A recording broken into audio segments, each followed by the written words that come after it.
Fatalo fatu ile aingo le tu le nei fiafi.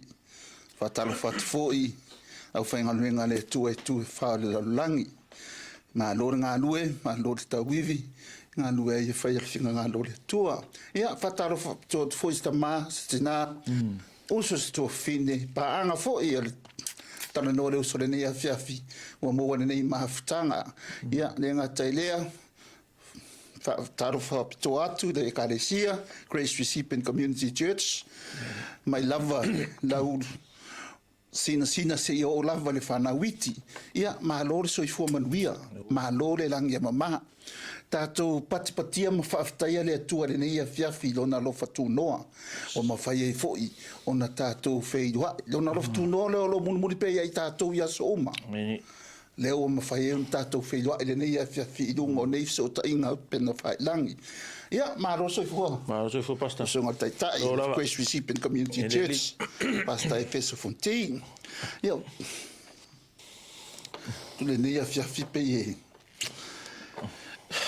Ma ia tātou sa olo il tam ta upu le nei a fiafi. Fisili mtadi. Ia, o tatonu anga inga I fisili ia sa...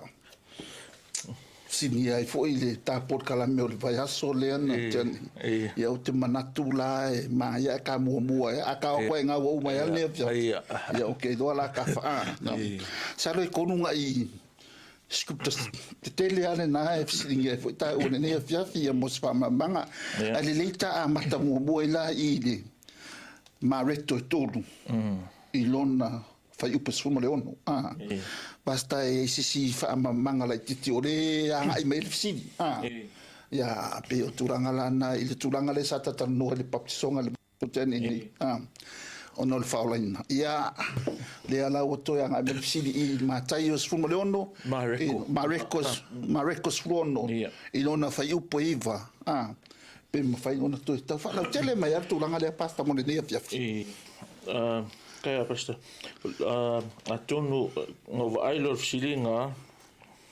o meu suma manatu fa por meu se meu sila fia e tangata anga sili tactile o lo kala fallinga mai nga sili le ilmta upsata tala no ai il va sentuna ya wa ole akimena ta ua ele fa ola ina stasi ile papatisonga ai petai e te tau ona baptisoina I tātou e sea ono lai whaatonuina I tātou e ona baptisoina o le verse lea pe ona tā ua I as usual lea ia postu fine fo I lea e tusai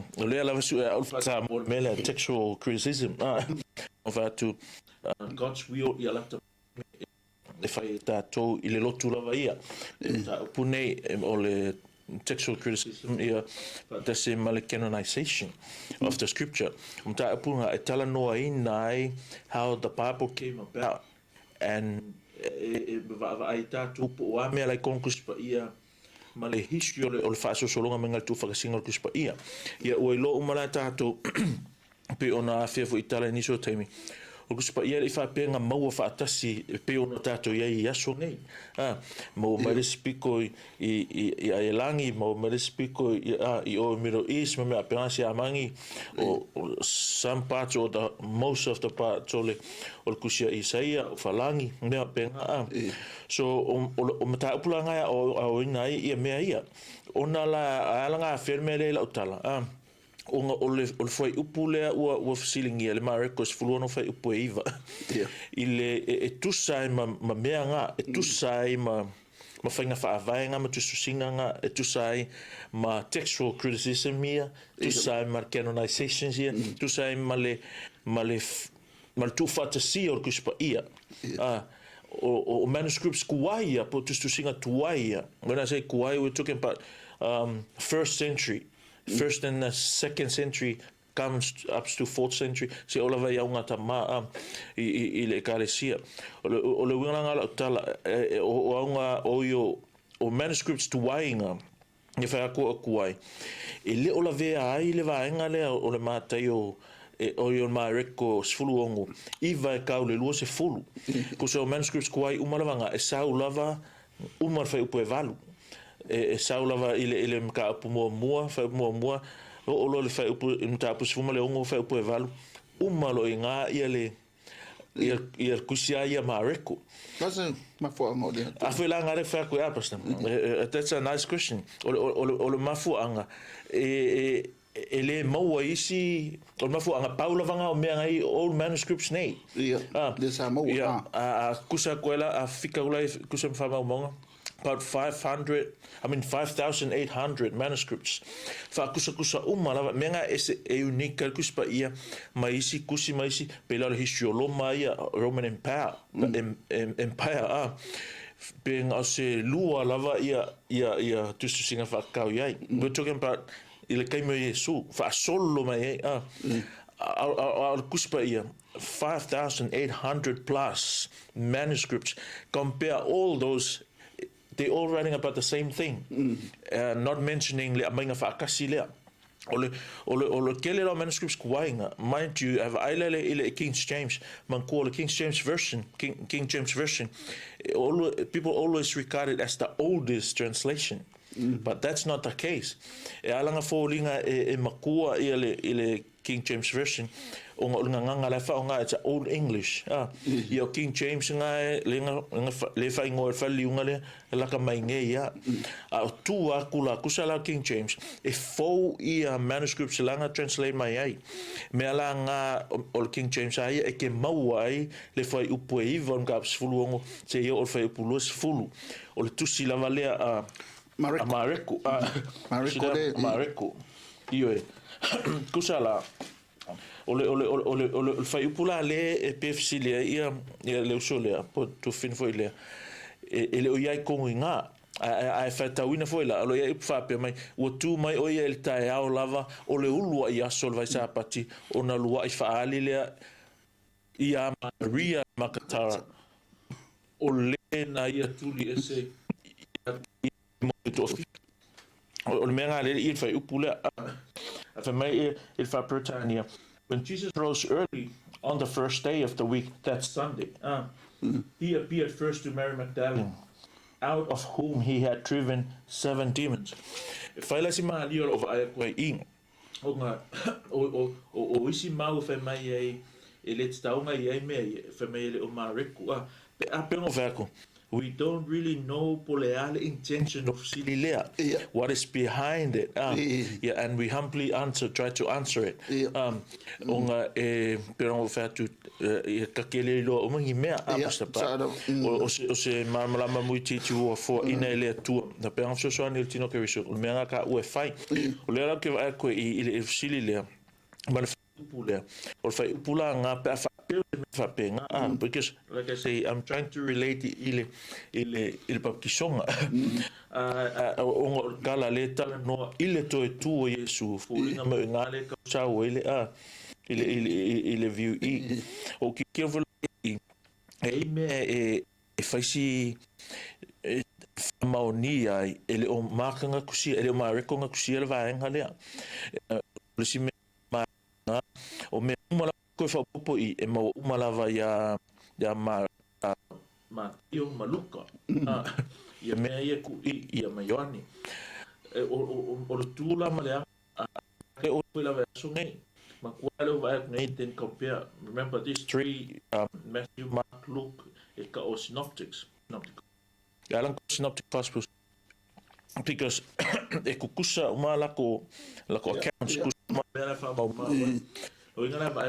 uli e ai mea le ele o ako ya ma ko ia so apparently ngoko inga apparently it's more like inga 2 of them to the best of my memory of file edition there sa OPC I don't know o le mele ke fa ko comparison o manuscripts here e makua kula manuscripts po copy o kuspa ia o kusiamare ko e makua kule ele dates o kusinga ele la veai porque ele fai poiva e o fai o luz full ngai lo o manuscripts po copia e la veai o le akmen la e falong ko ina makatha e o le ai makatha fai mai o le pronoun fa ngai I think fai pula fai mai ia kusira mai. Out of whom he had driven 7 demons. Kusala out of whom nga fai mai makata. It's masculine going a kaunga feminine o the subject of fai upu e valu fai mai. Trembling and bewildered women. The subject o the women of longa ngala e sau I le pule e iva. O le to whom lai ai. O le of whom lai ai. Fai mai makata it's masculine. Pa I lau ki kilo ai ma ia. It's not masculine. Kele me e feminine. Mankuala o subject o le fai upu e valu. Feminine ko plural. A salve upule eva. A feminine. A singular. So yeah, la mangingola. La refer ya Maria Magdala. The reason la makata for me. Supposed to be he. Why? Because the personal pronoun in genitive, which is possessive pronoun. Ngai le masculine. So ngai kan pa language ole he from him or from or tulang le English la to ya ele aula ele point makatha ilo fa longo ira va ngale simi fa pesu come fa se makatha but ya u show kama ilo that's ole pronoun in Greek la fa nga ole upu hes eta sigma ale mera me makatha sa kaunga omicron sigma which is horse but it's not horse that ele manuscript it's hes means of a finger. So ele aula points nga loinga we can't prove anything right or wrong with that. Onga ilo tulanga nga la ia. O lesi points pasta fa maongi ai ma fulele ele taltonunga ia uia ele o maka kusia le fai upule ivanga ele lo se fulu. O le vocabulary fa nga fai kalkusia maka akoa lava. You never see the pattern of words. And even the words vocabulary fa nga ile iva te o ile lo se full ke o maua ia mea nga ia nga la ke e fa maungi e ma fa mai lo tatu okay ile a fa inga la pe ia pele ia unga o modern translations ma tulanga le wengi la ka ke va ai fa ka inga pe o le NASB le NASB e o lo le lo fa ka le maka il fa upo e valu fa suongo mariko ama ko fa upo iva bracket lo bracket mai nga sau kau lalo le end of pulus fulu ai male si unga o isila translation ava ai le ku spa ia pape o ai la vala fa forme fa ngalen ASP you see the bracket il NIV my translation ele bracket italic you know el lomi uma le kusia o malo fa poiva kusilima lo like how we say the italic kusilima pe fa kafa and that's the reason o mafu anga onga ala fa foi le NIV la fa kusima ma menga pela NIV la fa the earliest manuscripts and some other ancient witnesses do not have verses 9 to 20 why because of that o manuscripts nga pe o NIV o I mean o King James ma la to nga kuleia le ku ole mele kongo I okay what that has to do with us on menge ma foi tatu okay de wa ve ma va ngol tu spa ia onga ole matua mangingo mai pe leche pe genuine le mele onga we only know skama hiloa ka kuka mele I don't recommend iskanga a pastor or a Christian or teacher a false doctrine e peisi lungole fai upuia o lesi me e anga mga mia try to compare this 9 to 20 of Mark 16 for in the rest of kuspaia al mera picture nga when you try to compare le mo se me e contradict dai o lesi me nga there's no need to introduce Mary the Magdalene again. Mark already did like 3 or 4 times throughout the epistle.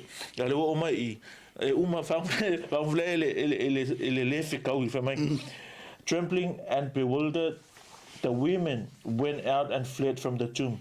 They said nothing to anyone because they were afraid. ole mea la fe mai me ka ele ka o mai nga ko sa la o fia pule fuala ko ia la o manga mare ko o mai nga ai ala ko ele uma ele manga ia fa o manga o le fa ele lo pofela e outro manova po iva mai when Jesus rose early on the first day this you can't see any connection pattern of thought nga ye pela mea nga le ko fa ko ka le basta unless or maybe whoever asked these questions knows something that we don't know or know way better more than us. It's not comprehension of who know better or know more. I can't see any relation. Any o mena ka kalango e male mea lea. O mangai fo I wa fele tala se ia o ka fa if I why is this and what ia al tulanga nga la ia pe ona mai ta wina ile si ula vale o kusia Mariko it's fun ma dia wa ala se lo suko lele ele nganga kusia da se kala ngame iva luz Mariko pero nga ka persona stay in oldest manuscripts. I'm talking about the Greek manuscripts male valke in Latin le kuspa le ka ko yaso kuspa katoliko that how old those manuscripts are. Even ile Latin version ele o ya le ongo o le ivale ile luose fulu. Even those Greek manuscripts ele o ya fo even the Old Testament I mean the Greek or finga kala ngai do meda or kanga ongo lele tu siede o me fa mo sala later on esse manuscript la vea mai ai sa ola ele la o e o malaka ku ai e ai la I bracket pe ai fu I tell sa we male warning la show me ale kusia sa lo male warning le manuscripts kuai maisi moli mau fatu tuina ele o la vea ele iva ele o los full sa le ke fa da fa pe finga pace that's what I'm saying personally we shouldn't base any foundational doctrine lungo mengi aga kele lo penga pe mai la ole o me fa la uri pe o tulanga ma ele ia fa ko mangingo mame pas fa pe fa picora ia ko sexual criticism po le canonization or kuspai then we'll study this kind of things se la de kuam le fa ai o ma tulanga pa penga e ke o sa mesi mo ma vo ia fa ka u swangi ka u input le con foi po le ma ka ia pasa o le fa ka kuspai appreciate ma fa kaya le ngaluenga ai e nai tua great grandfathers ole kala lei o tatonga tama o la tona kufa kasia il tuspa ia mo tato ia soni so it's not easy malo pastor sila va ngar fisidi kamala le ma kayu ta opportunus fugon pe yang over ko lua scriptures ye fata o le wota mo ilan va ngale si va ngar fisidi mata yo ta opportun ilona fai upos fumo le ono baptiso ina le o Yesu fai na koe la fa ma la le wa pe o le fisidi ngia merga ka pa kiso ingo Yesu lo ngai fo dinga mai e o la si ma fuanga se o la se I read from verse 15. Jesus replied, "Let it be so now." Or I read it from 13. Then Jesus came from Galilee to the Jordan to be baptized by John. 14. But John tried to deter him, saying, "I need to be baptized by you, and do you come to me?" Jesus replied, "Let it be so. It is proper for us to do this, to fulfill all righteousness." Then John consented. As soon as Jesus was baptized, he went up out of the water. At that moment, heaven was open, and he saw the Spirit of God descending like a dove and alighting on him. Kusa le wala ku ia Yesu ia yo nge baptiso makala Yesu. Le ai o e konga baptiso kia a makala a Yesu. Le ai e hao lava fa mai e hao lava ona fatau uina o mea tonu uma. Ya o le tulanga la le I o le umma nga papkiso inga Yesu. I prefer le falling mai how we trying to relate this I e ka o le mele a wanga I se manga ku ngale fa pe o nga le tulanga le we o mpa papkiso inga Yesu me la ia wa se ko ia mai le vai wa lo inga la we lu ngol au vai o your tana a fa maka ku spai o nga fio mai lo le o le nga pa ia I think o inga le ala nga mai le verse le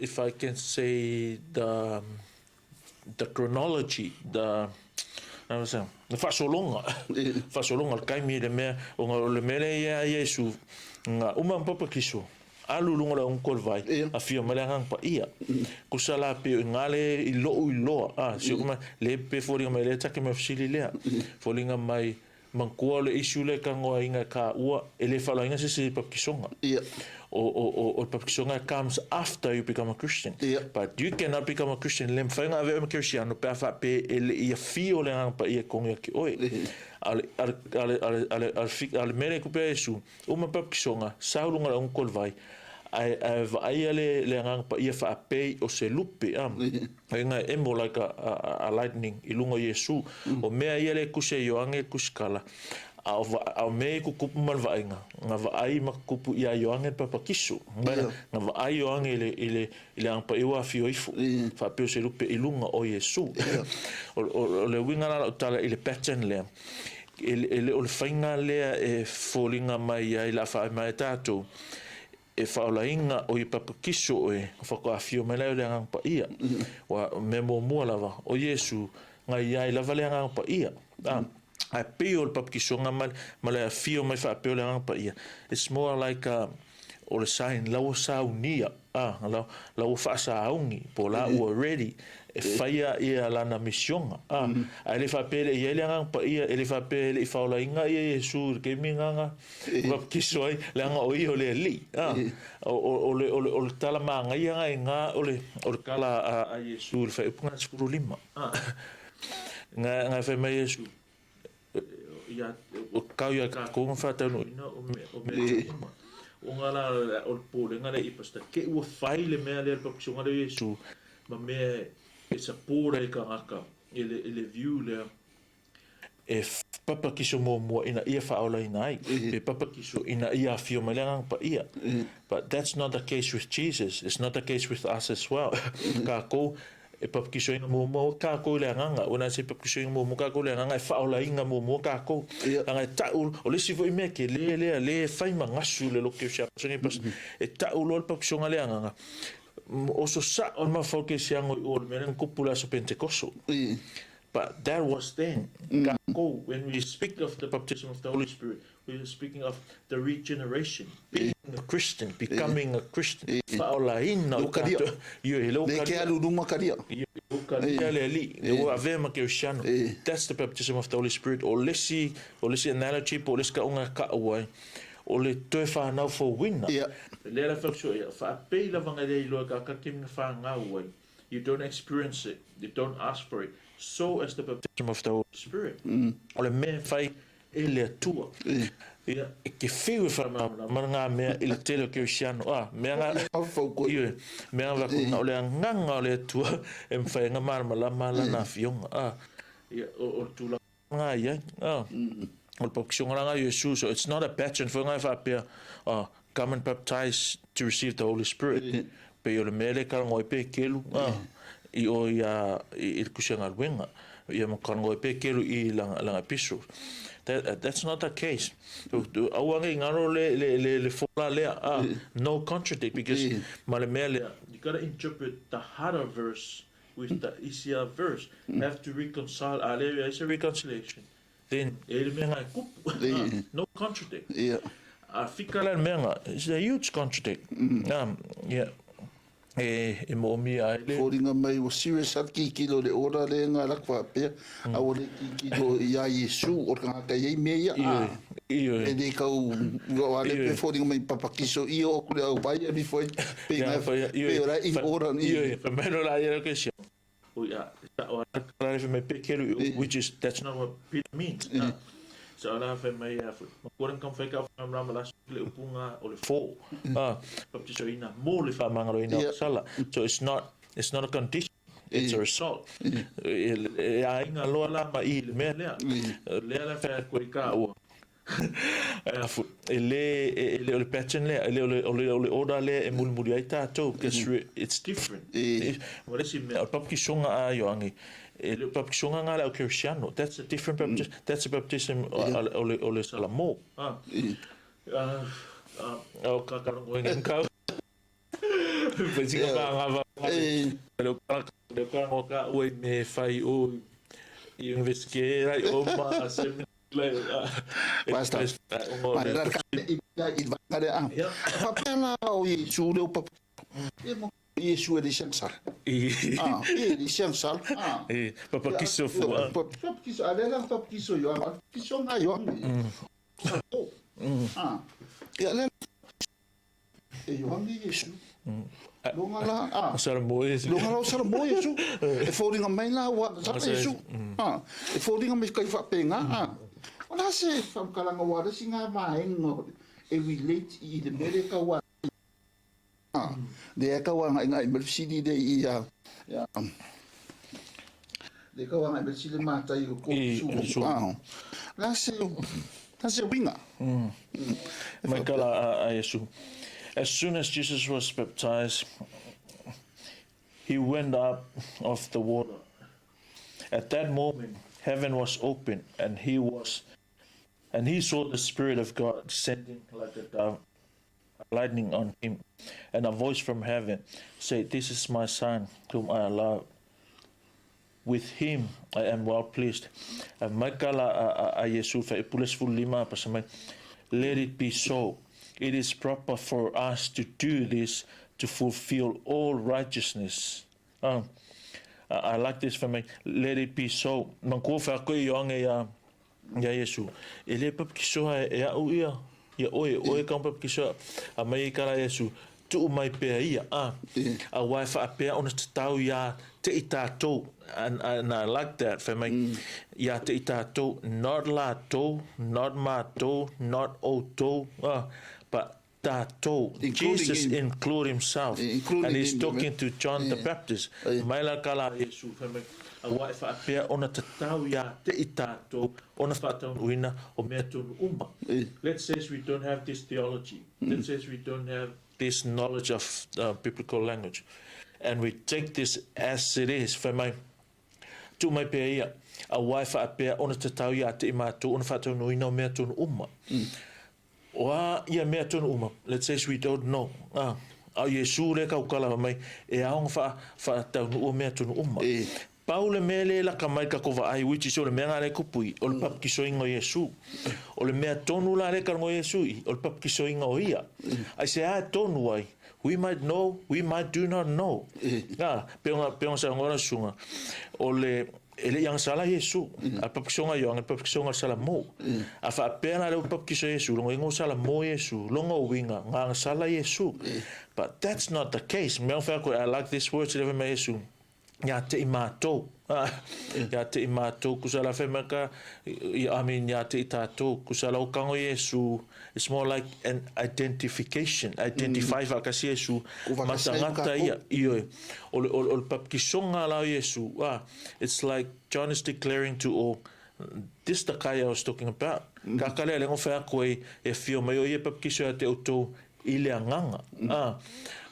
Kusa peor kalafunga le Paulo le nga fai o ya ko ni chomai awa o ia na le lo le nga sala na fai o ia ma sala iyo o le suyo I tato ne ave tato ma mi o tonu le atua kusala o menga le kupu I kusala o papa kiso Yesu o identify fa atasi matato kusa long papikisonga e fa iloa kuya he's identified with sinners. Is he a sinner? No, he's now being treated as a sinner, but he's not a sinner. He know no sin. O yonge la papikiso o lesi meanga ka ke vai I o yonge papikiso o nga makua e sau umale lainga leo a rona leo staulanga pe fa peko ke viu mas esi ku pe o pe love city se ala me papikiso foi Yesu ware nganga sala amang kore mere sa Yesu o fa more sa Yesu pe mai Paulo ya ko ni tu sa Yesu e fai mataulanga wa fai o ia nga sala nga ko mola mi ton o mela nga le fer koi a fai o singa kaulanga ni o fa mi singa ton le tu ele pa u fa sala lungo ka pa u lungo kaulanga ka o fai la o yoange I pe ko view mai nga like I say o yoange le baptiso both his parents, his mom and dad, e sau mai le laingo a rona lo staulanga.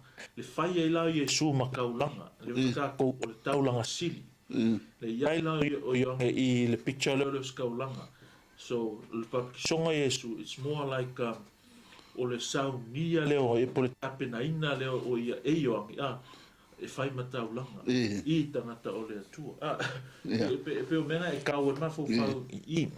O fa pe a meu papa ki sola e super ferna o si me a fa pe la e le nga pa ia ma me e no ki so mo mo fa la ngai pe pa ki so mo fi ma la pa I that's not a manga o ke le fa ngumi ia ma six solo ai le flow ole lungo ole ya pe ma ngai ya me ko pa ko ngi ko di manu le fai mai ele lo le sala na fai o ia ele atua manga sala wa pero nga lo si nga sala la nga sala Yesu ele sang sala pe ka fu I punga na fai o ia ele atua manga sala which prove that ele sang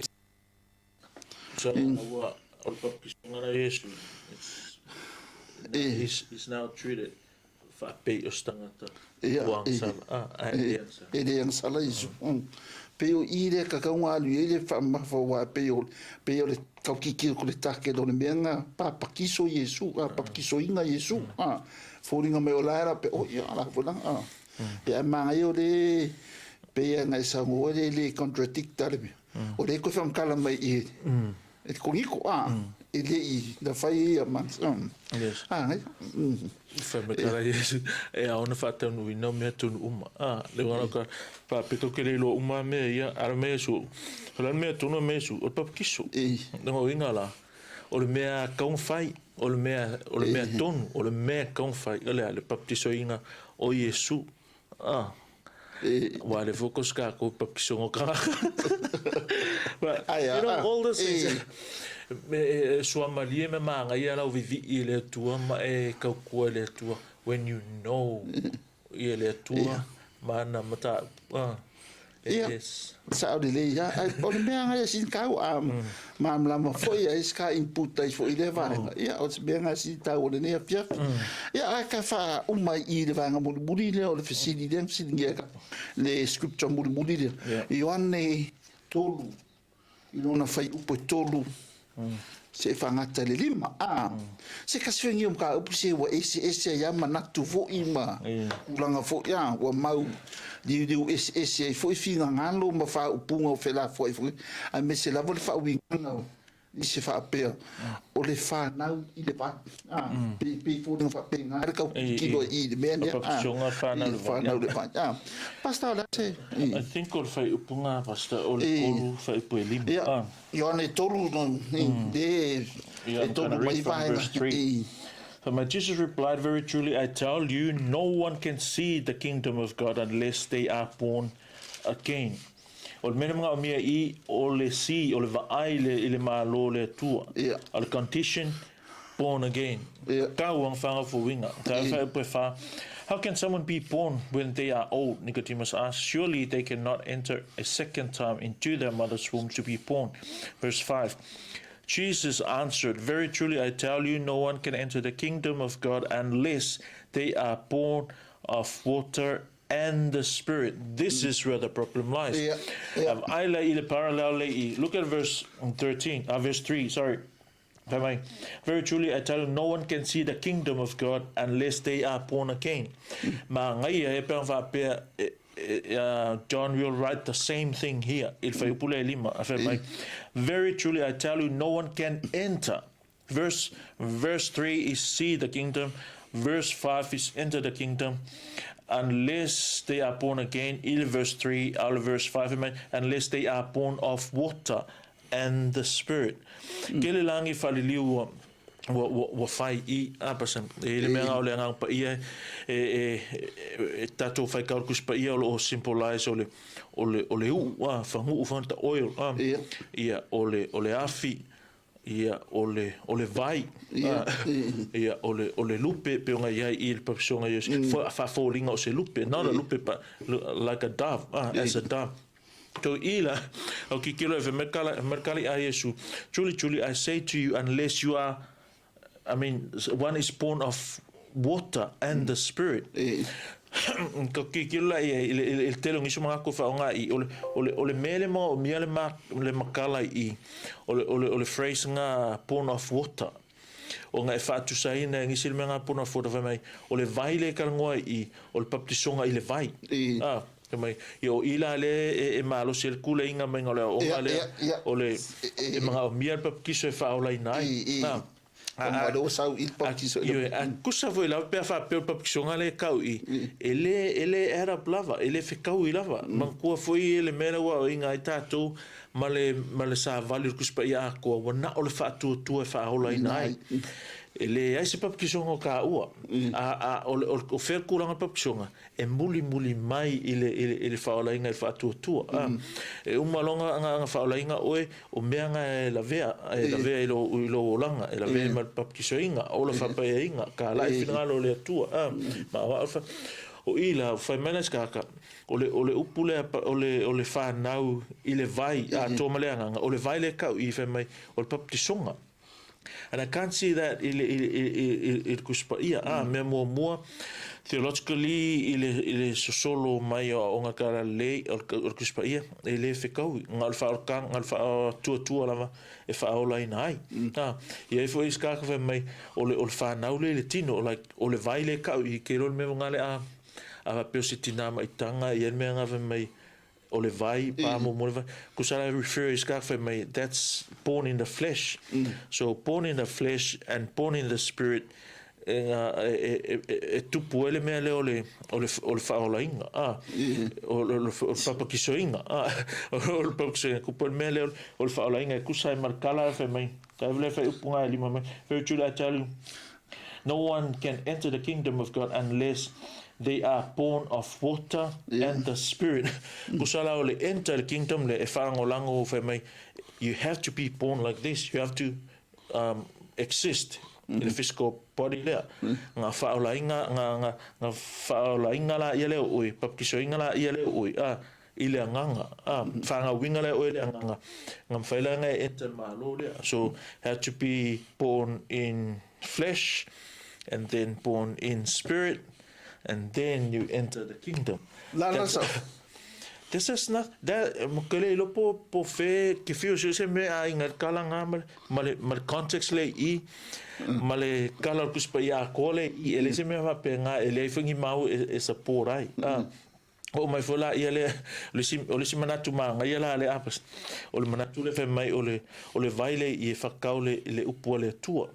Which is ol menga ngai fa nga for is came when they say purification they speak of the water which is the word of God pero fe songa lima luong ban mo Peter kasilu ko e falling mai sao. But the question is we have the question the question is that what Jesus meant here ole winga ngal kala is that what Jesus mean nga o fa mai e fa nau ile vai a tomaleanga aki kiloi it doesn't look like el menga le karngo Yesu ia. So if he did would it not be more natural la menga le fa mai sa o ia Yesu fa nau ile vai male sua wa le vai ke le fa nga o pole tua al sua o ke fa nga ile nganga pe fa pe sa mai fu nga fa nau ile upu male nganga. Why didn't just use those words? Come on me pa e roke kau onga upu le fa mai fa nau se tasi ile vai male nganga a fa pera sa ole argument le ole vai le i ole upu le tua a mele fa mai sa o Yesu born of the word and the spirit. Na mele fa mai Yesu born of the water and the spirit. Ala o upunga la ia o le fa la menga le fa mai Yesu fa pe fa nga Yesu ia figurative language. La menga le fa mai water and oil, because water is the word of God and oil always speaks of the Holy Spirit. O le fa pe me si o le water le pop kisong. Fa na se ta si le. A foi la o le mea nga le mafule ia ka. Me mo apsta. When we say fa me fa nga sta si le vai. O le pop kisonga e le fa la ngai se si e le fa na o fo se si. O le fu nga o le results nga o le sign nga o le simple nga someone is already been born. Someone's already been saved. So e le au la le argument nga. Fa o le fa na o le vai o le pop kisonga. Ma le se me ye lo do not forget that word between the water and spirit. O le upunga le va, o le and fa mai born of water and the spirit. Wa lua mea. No inga la, o se foi la o ngala o kere kuspa ia. Wa nga o le fa na wina tatou ile nganga. E lo ye se ka mai su ko fa nga winga ko ile nganga e se ka pe o fa na wina ile nganga mal le baptisonga. Per la baptisonga le va ile. So le si argument nga ke le fo ia ka popoko ku lo ka o la ka kongo ai e o fo argument mo ke lo ka popoko mama ku mo ka o la ka kongo. But this is what we believe, and some scholars poko fa ka ko e ka kongo le mele le ka kon ka o I pe la ole fai longa le ke fi mga afeitau ile yo ange fiku ko valu le Apas. Ali ele mera que chama e lo fico colvalo. Magar que ia. Whoever believes in me, as Scripture has said, rivers of living water will flow from him. Notice verse 39, Pastor. By this he meant the Spirit. Can you see that? As Scripture has said, rivers of living water will flow from within him, from within them. Verse 39, by this he meant the Spirit. Ole fe mai kafe mai tonu ela tou ia le vai mai tafe ole vai ole ola afe mai pa pe sa ro fa sa mo fe mai o le winga o kala Yesu o lo refer anga ile nganga. So ila ia la velu le mele, which is this is our position. We need to know to defend our position. Ele va pelas fanga defend our position. Alors la kala tato lo fa makala upole tua. Ma ya onga sefke nga inga. Pero e pastor le upunga e wora inga o symbolize po suitu langa po fakaka mai ole nga pa ia. So in other words, both terms mean the same thing. Kusala ole wora le I represent the Holy Spirit.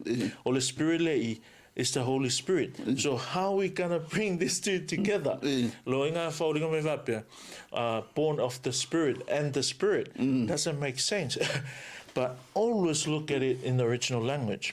O le original language lei o le upula faunga. O le lo apo fero ke funga nga ia le mele o le upu krikia o le urados kai pneumatos, so means o le vai atua maleanganga vai and spirit. But penau faku e kusa mane yo angeren ka fika unga but this he spoke of the Spirit. He referred to the Spirit. He referred to the Spirit. But in Greek, it's kai means and, mostly translated and or also, and also translate for even or that is. a fai kaulo la ka ko se si fai kaunga fai kaul mele. O taro fai mai. 3:5. Very truly I tell you, no one can enter the kingdom of God unless they are born of water. That is the spirit. Or born of water, even the spirit. Same thing. That water is the spirit. Like born of water speaks of the purification. Ika kolanga fama inka kolanga. Afa ka ku se efesoma kilo episos. Lo tala no ole menga le nga fai ole fama mai no tato. Ku sala le ka Yesu like tapo mai stressing on melia fa now ile vai. Ole nganga. Pe fasa mo ile vai ole nganga la vanga kusala fanga ole vai speaks of purifying, cleansing of us, which is the spirit. Born of water, which is the spirit, or born of water, which is also the spirit, or born of water, that is the spirit. You know, ole kula le ye ka ko, like theologically this opposition il me le out pero mo ko ka kalmo some ay ni venus cristiano la mul mawudan netal no kulang ala vanga ay pera of ole en la de pe fa la ve de be ole en le fa la ve a ko so la de nga de creek pe es le pu de na fa ka lo kai ngalo ko la uli translate and or also but and if you look at the dictionary or look at the lemela le fa ko ya textual criticism. If you see there, kai, it also means that is. It also mean even as. So all those things. It's rare, but it's there.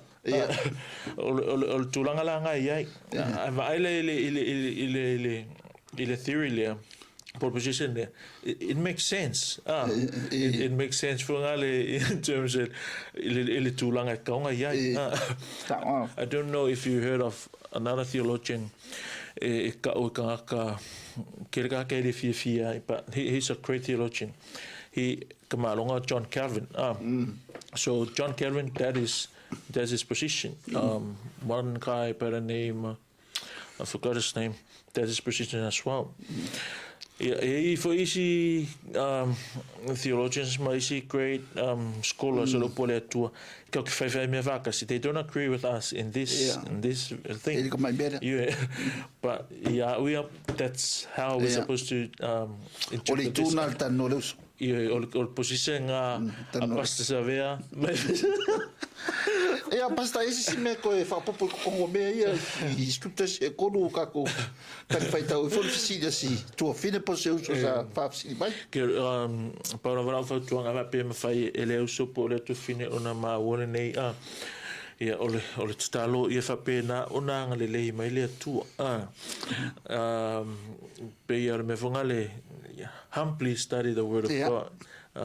Lo fale tu lo tomo lalo ino le fa mawalunga so pe wa fa ku o melo le lo pole tu e pule ale tu pule ale you can study hard ale fingaro le ku fa do mai mai danga pai fa do mai ali ele avele tu che siamo mica vali so la devi ia avele tu che siamo no for le la lo ma fa ko le ale fe a ore di o tau fan mai te mi fai tau elona tantus pa ia je pense que caractère a fa pe que o fa pe ele siang sala ko e alu l'épisode 38 I mean 39 le karango ka ore ma fu mele so then maka ai pe foi ele agree so sta sila that's all right you still my brother ele we still go to the same heaven. Same Savior died for us.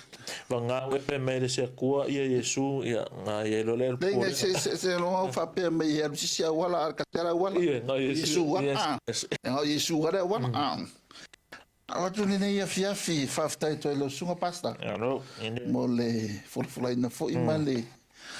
Me se fa manga fo ia o le fionga le tu le ia fiafi. Ia o le tatalo ia fa peona fa mania pele tu lo sunga.